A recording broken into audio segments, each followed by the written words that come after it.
Magandang araw, update na nga muna tayo sa minomonitor nating si Super Typhoon Karina ngayong araw ng Wednesday, July 24, 2024.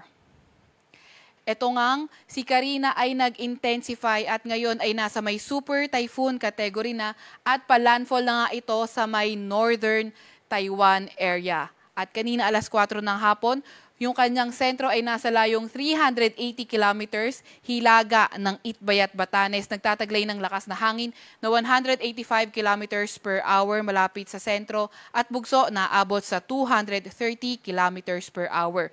Kumikilos ito sa direksyong northwest sa bilis na 20 kilometers per hour. Ito naman yung track ni Karina. So may kita natin na reach na itong si Karina yung kanyang peak intensity as super typhoon at posible na maglandfall sa northern part ng Taiwan area. And then itong si Karina, pagka-landfall niya sa may Taiwan, posibleng humina nga ulit ito, maging typhoon category, and then posible na itong lumabas by tomorrow morning ng ating Philippine Area of Responsibility. Dahil pa rin kay Karina, nakataas pa rin ang Tropical Cyclone Wind Signal number 2 sa may Batanes area. Signal number 1 naman sa may Babuyan Islands, sa may northern portion ng mainland Cagayan at northern portion din ng Ilocos Norte.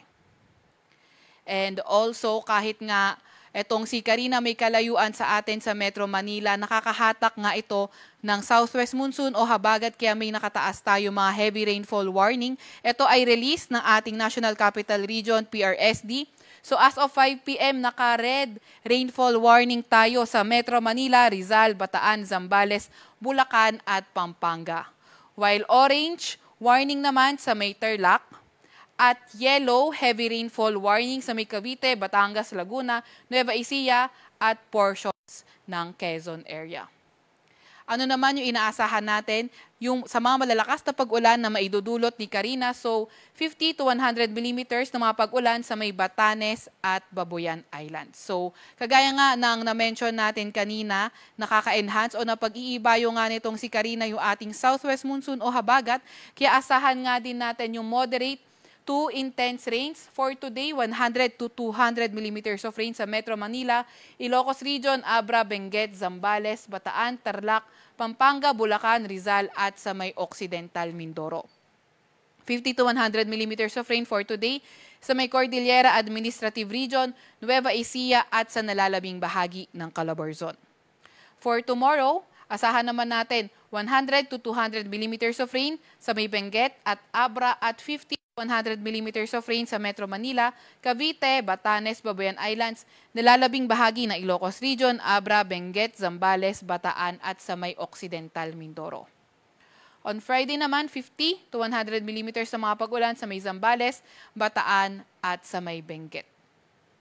So sa mga nakatira sa elevated or mountainous areas, posibleng mas mataas yung forecast rainfall sa area na yon at ingat pa nga rin sa ating mga kababayan na nakatira sa mga flood-prone at landslide-prone areas dahil sa mga banta ng pagbaha o pagguho ng lupa. Lalo na rin sa mga inuulan ng mga nakaraang araw pa dahil saturated na yung lupa sa areas na yan.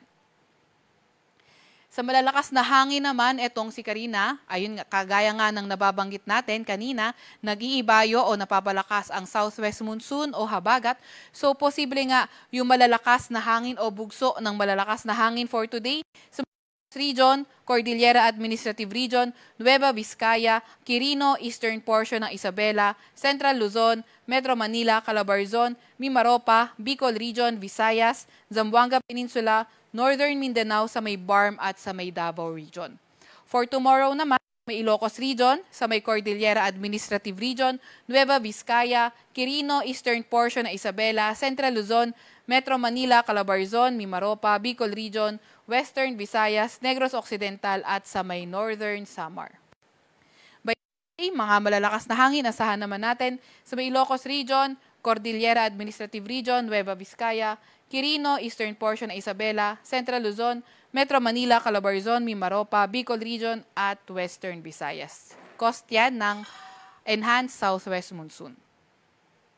Meron pa nga rin tayong nakataas na warning dito sa may Batanes, northern coast ng Cagayan, kabilang na ang Babuyan Islands at ang northern coast ng Ilocos Norte. So mapanganib pumalaot lalo na sa mga maliliit na sasakyang pandagat. And also sa ating region, sa ating mga baybayin, nananatiling katamtaman hanggang sa maalon ang karagatan, kaya kailangan pa nga rin mag-ingat kahit walang gale warning sa inyong area. At yan naman po muna ang latest sa Bagyong Karina. Lagi pa rin maki-update sa aming X at Facebook account, DOST_Pag-asa. Mag-subscribe sa aming YouTube channel, DOST-Pag-asa Weather Report. At para sa mas detalyadong impormasyon, bisitahin ang aming website, pag-asa.dost.gov.ph. At yan naman po muna ang latest mula sa Weather Forecasting Center ng Pag-asa. Veronica C. Torres nag-ulat.